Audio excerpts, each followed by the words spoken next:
तो हम लोग पढ़ रहे थे कंज्यूमर मोटिवेशन के बारे में. What is the meaning of motivation? What is the meaning of motivation? What is the meaning of motivation? Motivation क्या होता है?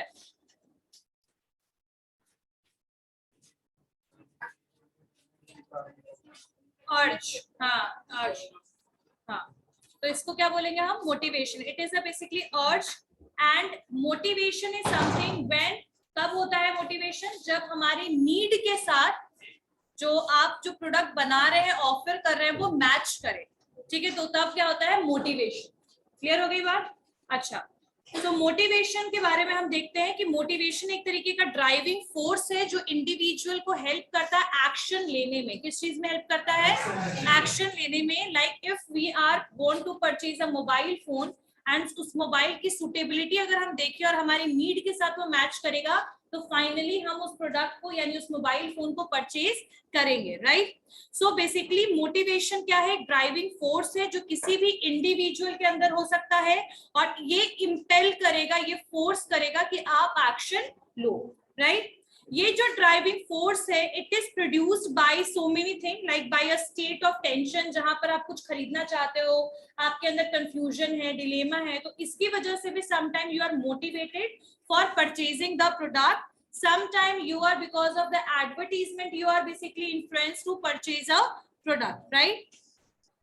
तो ये जो पूरा का पूरा प्रोसेस है, ये जो आपका मोटिवेशन का जो प्रोसेस है, there is a one chart, you all are able to see this. I am going to tell you that what this chart means. सबसे पहले लिखिए अनफुलफिल्ड नीड. सबसे पहले अनफुलफिल्ड नीड. ये कैसे पूरा मोटिवेशन का चार्ट वर्क कर रहा है, कैसे मोटिवेशन काम करता है, उसको लिखिए सबसे पहले. Unfulfilled need, wants and Dzire. Unfulfilled need का मतलब है जो नीड आपका फुलफिल अभी तक नहीं हुआ है. जैसे मोबाइल फोन खरीदना है, जरूरत है, लेकिन खरीद नहीं पाए हैं अभी तक. Right? So unfulfilled needs, wants and Dzire. लिख लिया? मोटिवेशन का ये एक तरीके से प्रोसेस है. मोटिवेशन प्रोसेस, किस तरीके से आप मोटिवेट होते हैं कंज्यूमर्स. राइट? लिखिए unfulfilled needs, wants and desire. एक minute, I am just going to make it on. बनाइए. चलिए, चार्ट चाहिए.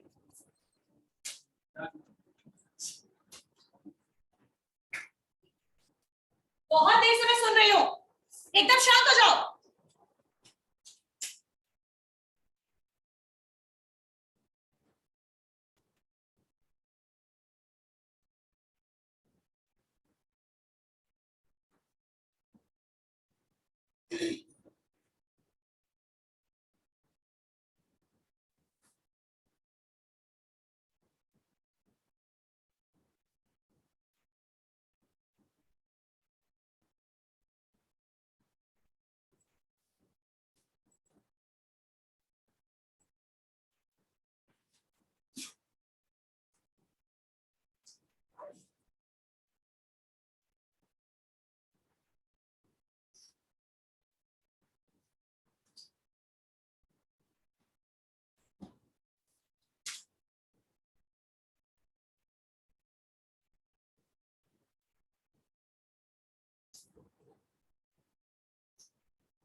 सबसे पहले the first point is unfulfilled needs, wants and desire. Then after that, this is the tension because of the unfulfillment of needs, want and desire. If there is tension, we are basically drive होंगे, यानी कि हम impel किए जाएंगे move करने के लिए आगे, and it is going to affect in our behavior, and our behavior is going to basically help us to purchase the product or to achieve the goal or for need fulfillment. Once the need will be fulfilled, our tension is going to be reduced. Right? So tension reduction will be done when the goal or need will be fulfilled, and in the whole process there is one phase that is learning. सबसे पहला है unfulfilled needs, wants and desire. Second one is tension. Third one is drive. Fourth one is behavior, goal or need fulfillment, and the last one is tension reduction.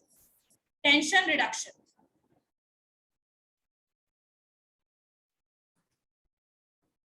Unfulfilled needs, wants and desire, then tension, then drive, behavior, goal or need fulfillment, tension reduction, and here learning. So just make this chart. बना लिया सबने?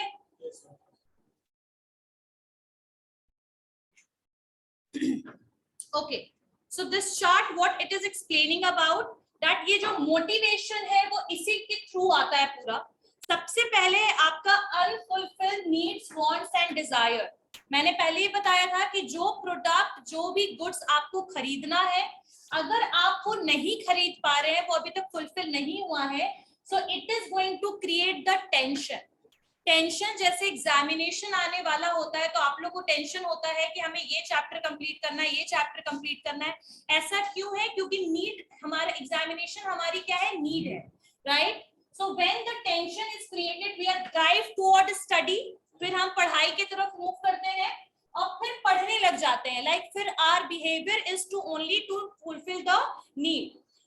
Once we completed whole the chapter, our goal और need is fulfilled. यानी कि एक बार हमने goods के बारे में इंफॉर्मेशन वगैरह निकाल लिया, उसके बाद गुड्स क्या खरीदना है खरीद लिया.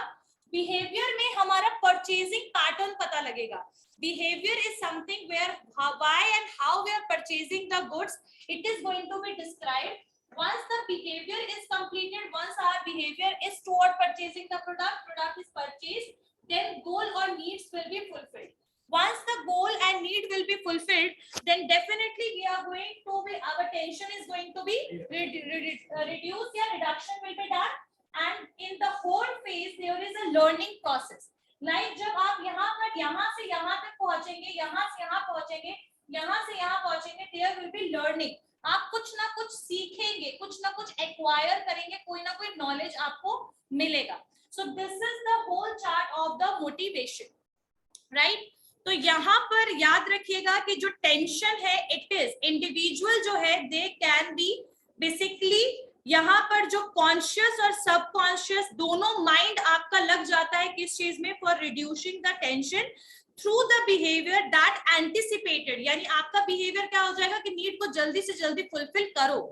It will be anticipate to fulfill their need and relieve the stress. जो स्ट्रेस या टेंशन है उसको कम किया जाए. अब नेक्स्ट में लिखिए, अगर आपका जितना नीड आएगा उस नीड का ये पूरा प्रोसेस यही है. मतलब कि एक तरीके से आपके पास अनफुलफिल नीड है, फिर ये पूरा प्रोसेस चलता रहेगा आपका. मतलब आपका मोटिवेशन ऐसा ही रहेगा. बिहेवियर चेंज आपकी नीड के लिए होगा, यानी कि आपको क्या चाहिए उसके हिसाब से आपका बिहेवियर चलेगा. लाइक फॉर एग्जांपल एग्जाम है तो पढ़ना है ना, तो बिहेवियर सिर्फ पढ़ाई के लिए होगा. अगर मोबाइल खरीदना है तो बिहेवियर उस समय सिर्फ मोबाइल को ही एक्सप्लोर करने में होगा. आ गई बात समझ में? चलिए नेक्स्ट वन इज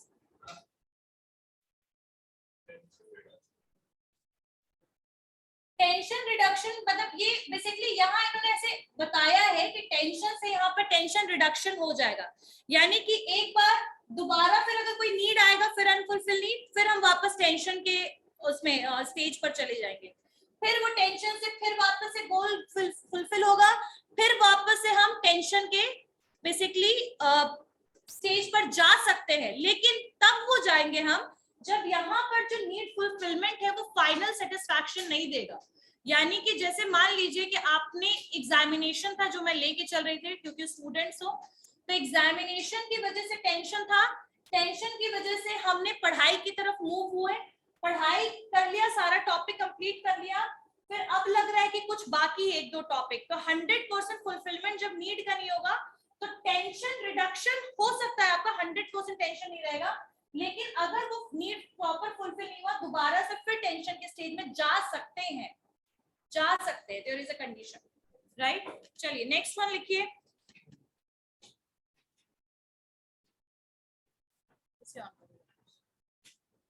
नीड्स.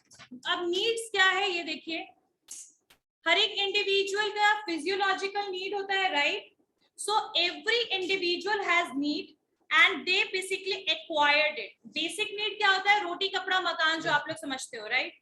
सो यहाँ फिजियोलॉजिकल जो नीड है वो ऐसी नीड है जिसके बिना पर्सन की सर्वाइवल पॉसिबल नहीं है, जो मैंने आप लोग को मैस्लो नीड हायरार्की थ्योरी में भी बताया था. Food, water, clothing, shelter, right?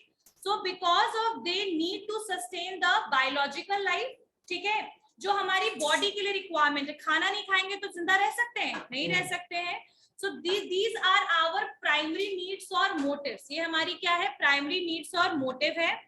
जो आपका नीड है, it is basically we learn to response according to the culture and environment.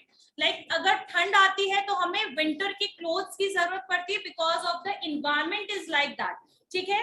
So acquired needs वैसे नीड्स हैं जो हमें हेल्प करते हैं रिस्पॉन्स करने में हमारे कल्चर और एनवायरमेंट के हिसाब से. आई बात समझ में? उधर ही तुम्हारा नजर क्यों रहता है हमेशा? इधर आके बैठो और इधर, या फिर बैक साइड जाओ.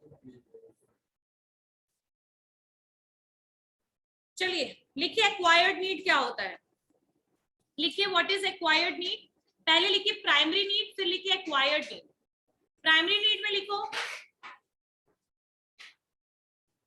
प्राइमरी नीड में लिखो फूड, वाटर, क्लोथिंग, शेल्टर. ये तो मुझे लगता है कि सबको समझ आ गया होगा व्हाट इज प्राइमरी नीड और मोटिव्स. प्राइमरी नीड और motives, food, water, clothing, shelter. Food, water, clothing, shelter. Acquired need में लिखिए, एक्वायर्ड नीड में लिखिए नीड्स दैट वी लर्न, ऐसी needs that we learn in response to, that we learn in response to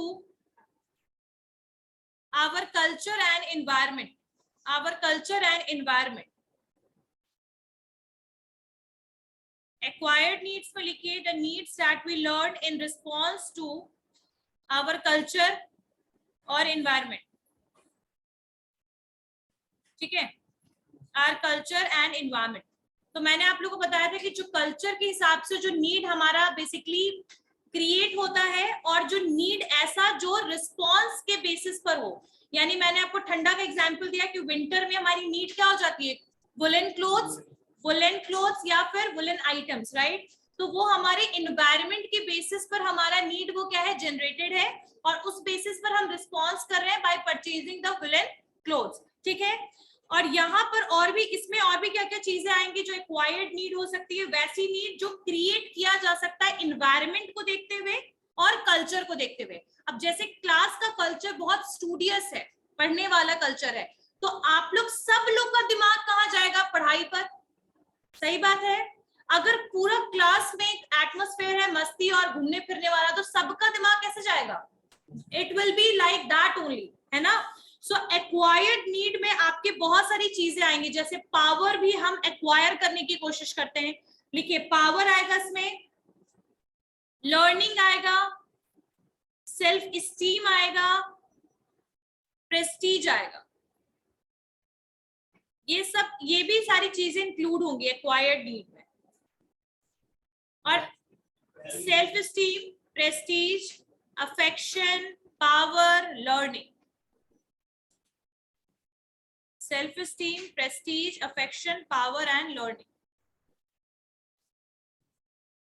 तो ये सारे के सारे क्या है? ये आपके वैसे नीड्स हैं जो कि एक्वायर किए जाएंगे, और ये सारे के सारे नीड्स साइकोलॉजिकल है. लिखिएगा acquired needs are psychological.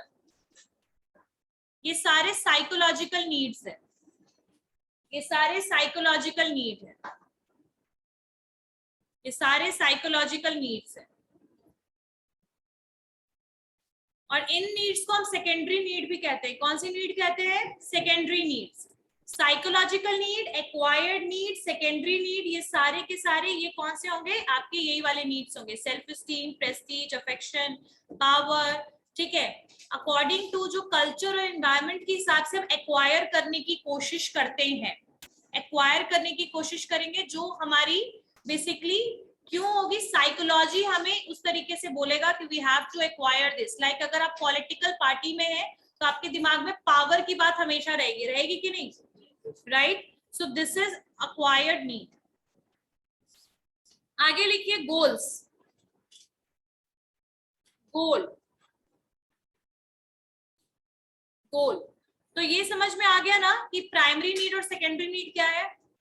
Primary need और सेकेंडरी नीड इज क्लियर? हाँ, एक्वायर्ड को ही सेकेंडरी नीड कहते हैं। Acquired need is secondary need.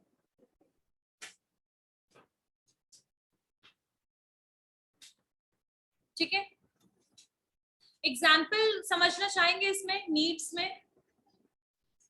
All individual need shelter, it is a primary need. ठीक है, अगर हम कोई घर ढूंढते हैं, क्योंकि हमें हाउस ढूंढना है, घर में रहना, एक अच्छा घर ढूंढ रहे हैं, फ्लैट देख रहे हैं, अपार्टमेंट देख रहे हैं, तो यहाँ पर ये नीड हमारी प्राइमरी नीड होगी, because shelter, house is our primary need, right? If we are talking about the kind of, अगर आप जो रेंट देना चाह रहे हैं, the kind of home she rents और by maybe result of secondary need. अब तुम जैसा घर देख रहे हो, मान लो आप 5 लाख रुपए पर महीने का रेंट देना चाह रहे हैं, तो वहां पर जो आपकी नीड, जो अब यहाँ पर एड ऑन होगी नीड, वो हो जाएगी आपकी सेकेंडरी नीड, जैसे सेल्फ स्टीम, स्टेटस, ये सब आपकी कौन सी नीड बन जाएगी? Secondary need. घर जो है बेसिक, अगर एक छोटा घर हो या बड़ा घर हो, that will comes under the basic need, but which kind of house you want, sometime it is basically because of the psychological need. Like if you are basically you, आप बिजनेस पर्सन है, businessman है, renowned business person है, छोटे से घर में रहेंगे? You want a posh area, you want those area where the people are of the high status, rich people. सही बात है, तो that becomes the secondary need. समझ में आया? Because primary need is physiological and secondary need is psychological. Clear हो गया? Next लिखिए goals. Goals. What is the meaning of goals? Goals is something which we want to attain in last, यानी हमें कोई चीज जो हमें attain करना है, यानी हमें उसे पाना है लास्ट। ठीक है, गोल हमारा एम। ठीक है, तो गोल जो है it is sought after the result of the motivated behaviour. All behaviour is goal oriented, यानी आपका जो भी बिहेवियर है, जैसे यहाँ पर भी जो आपका बिहेवियर था एग्जाम को लेकर, उसका गोल क्या था कि पूरा सिलेबस खत्म किया जाए, राइट?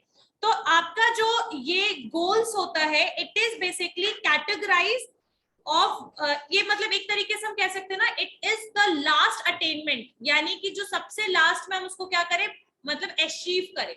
गोल हमेशा अचीव करने के लिए बनाया जाता है। किसके लिए बनाया जाता है? For the achievement, right? Next में लिखिए, नेक्स्ट लिखिए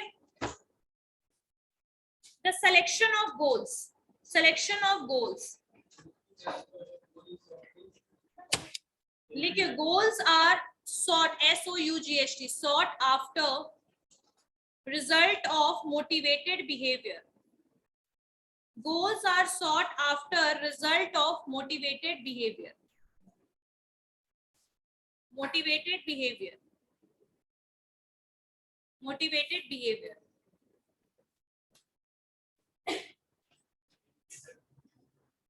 Next लिखिए selection of goals. The selection of goals. एक मिनट रुक जाओ। Selection of goals का मतलब क्या होता है कि for any given need there are many different and appropriate goals.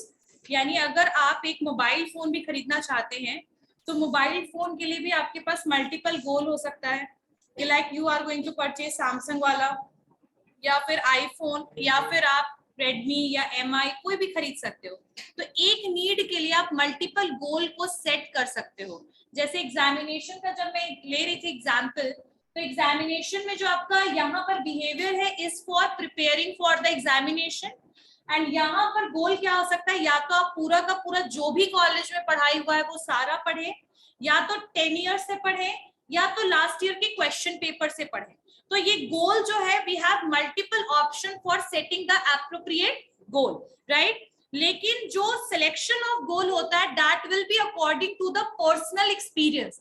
अब एग्जाम्पल में जैसे एग्जामिनेशन का मैंने एग्जाम्पल लिया, तो आपका पर्सनल एक्सपीरियंस मान लीजिए ये होगा कि लास्ट ईयर जब आपने एग्जाम में 10 इयर्स पढ़ा हो तो उससे एक भी क्वेश्चन ना आया हो, राइट? तो आपका पर्सनल एक्सपीरियंस अब आपको फोर्स करेगा कि हमें इस बार 10 इयर्स से पढ़ना नहीं है। आई बात समझ में? सो जो सिलेक्शन ऑफ गोल है जो आपकी नीड का है वो कुछ भी डिफरेंट हो सकता है और कोई भी एप्रोप्रिएट गोल को आप चूज कर सकते हैं, लेकिन वो जो गोल आप सेलेक्ट करेंगे यानी जो आप अचीव करना चाहते हैं, जो आप परचेज करना चाहते हैं, that is totally dependent on the personal experience, physical capacity, prevailing culture norms, values and the accessibility of physical and social environment। इसका मतलब क्या हुआ कि आपका पर्सनल एक्सपीरियंस क्या है, ठीक है, आपकी कैपेसिटी क्या है। अब कोई ऐसे बच्चे होते हैं जो 1 घंटा से ज्यादा पढ़ ही नहीं सकते, तो उसी हिसाब से गोल सेट करेंगे, सही बात है ना? जैसे मान लीजिए किसी पर्सन की कैपेसिटी है only 1 or 2 hours to study, so that person is going to set the goal according to that only। अगर 18 घंटे पढ़ने की कैपेसिटी नहीं है तो उस हिसाब से हम गोल भी वैसे ही सेट करेंगे। तो यहाँ पर पर्सनल एक्सपीरियंस समझ में आया कि लास्ट ईयर एक्सपीरियंस ये रहा कि एग्जामिनेशन में 10 ईयर से क्वेश्चंस नहीं आए, तो पर्सनल एक्सपीरियंस क्या हो गया हमारा? पर्सनल एक्सपीरियंस हमारा क्या हो गया? कन्वर्ट किस चीज में हो गया कि भाई हमें ये गोल इस बार सिलेक्ट नहीं करना, कौन सा? 10 इयर्स वाला। सेकंड में आया फिजिकल कैपेसिटी, जहां पर हमारी कैपेसिटी ही नहीं है उस पर्टिकुलर गोल को अचीव करने की। आई बात समझ में? जैसे 18 घंटा नहीं पढ़ सकते हैं। नेक्स्ट आया prevailing culture norms and values, यानी आसपास ये जो आपका कल्चर है, जैसे मान लीजिए आपकी फैमिली में सब ग्रेजुएट है, एजुकेटेड है, तो वो भी कहीं ना कहीं आपके गोल को सिलेक्ट करने में हेल्प करेगा कि नहीं मुझे पढ़ के पूरा एग्जाम क्लियर करना पड़ेगा अच्छे मार्क्स से, क्योंकि ये हमारा एक नॉर्म है, एक फैमिली एनवायरनमेंट है या फिर कल्चर है जो हमारा उस बेसिस पर, राइट? उसके अलावा आपकी गोल की एक्सेसिबिलिटी क्या है? हो सकता है आपके पास 10 इयर्स प्रेजेंट ही ना हो, सही बात है, हो सकता है आपके पास नोट्स प्रेजेंट ही ना हो, तो यानी कि जब आपका गोल को अचीव करने के लिए एक्सेसिबिलिटी ही ना हो या फिर रिसोर्सेज की अवेलेबिलिटी ही ना हो, तो ऐसे केस में आप गोल को वैसे ही सेट करोगे। मान लीजिए आपके पास 10,000 रुपए ही है सिर्फ, तो 10,000 के बेसिस पर मोबाइल खरीदोगे ना, सही बात है? तो हमारी एक्सेसिबिलिटी और हमारी अफोर्डेबिलिटी जितनी है उस हिसाब से भी कई बार हम क्या करते हैं, गोल सेट करते हैं। हो सकता है हमारे पास 10 इयर्स ना हो सकता है हमारे पास कॉलेज की बुक अवेलेबल ना हो, तो उसी बेसिस पर हम क्या करेंगे, अपने गोल को सेट करेंगे, ठीक है? अब एक एग्जाम्पल यहाँ दिया, ये तो एग्जाम्पल समझ आ गया होगा आप लोगों को। अब एक और एग्जाम्पल सुनिए।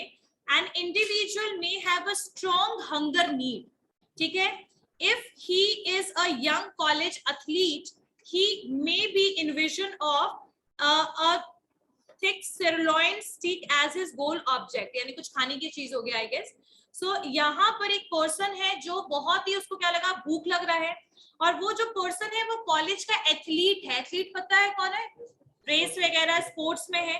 तो अब उसको जो खाना है दैट मतलब वो कुछ हो सकता है कि कुछ रिलेटेड विथ हिज, आप बोल सकते हैं स्पोर्ट्स से रिलेटेड उसको कुछ कंज्यूम करना हो। अगर उसका जो डॉक्टर है उसे अवॉइड करेगा कि रेड मीट नहीं खाना, एग्जांपल में अगर उसका डॉक्टर उसको बोलता है अवॉइड करने के लिए red meat, he may settle for the thick tuna stick instead. और वो पर्सन जो है वो एथलीट है, क्या है वो? एथलीट है, और वो कॉलेज एथलीट है और उसको बहुत तेज मतलब भूख लग रही है, स्ट्रॉन्ग हंगर नीड है, और अगर उसको डॉक्टर ने मना कर रखा है कि you can not consume the red meat, तो ऐसे केस में वो कुछ और मतलब tuna it is also non veg, तो he is going to basically eat that. Why he is going to eat that? Because of the requirement he have, because वो एक एथलीट है, ठीक है, तो वो नॉर्मल फूड से कंज्यूम करके उसका कुछ होगा नहीं। तो ऐसे केस में जो डॉक्टर ने मना किया उसको वो छोड़कर उसी से रिलेटेड कुछ और कंज्यूम करना शुरू करेगा। उसका गोल जो है वो चेंज नहीं हो रहा है, लेकिन गोल को अचीव करने का जो तरीका है it is going to be process is change, right? अब यहाँ पर ये समझ में आया क्लियर हो गया? तो इसी को कहेंगे selection of goal, where we are going to select the goal according to the various reason. कैसे, कौन कौन रीजन होगा, लिखो इसको. राइट वेरियस रीजन फॉर गोल.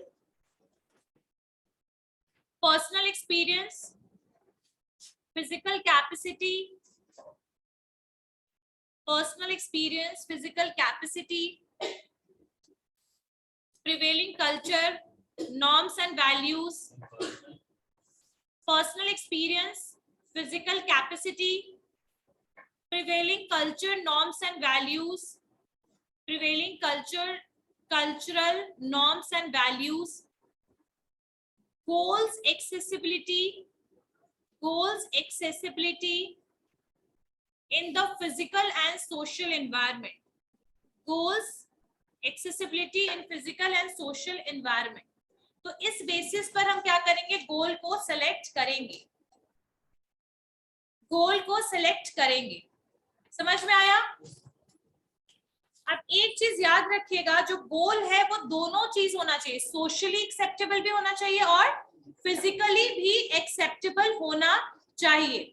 समझ में आया? अब जैसे मान लीजिए वो जो एथलीट था, उसने क्या किया, रेड मीट अवॉइड किया क्योंकि डॉक्टर का एडवाइस था, लेकिन उसने टूना खा लिया क्योंकि उसके एथलीट के लिए और उसके फिजिकल रिक्वायरमेंट के बेसिस पर उसे वो खाना पड़ा.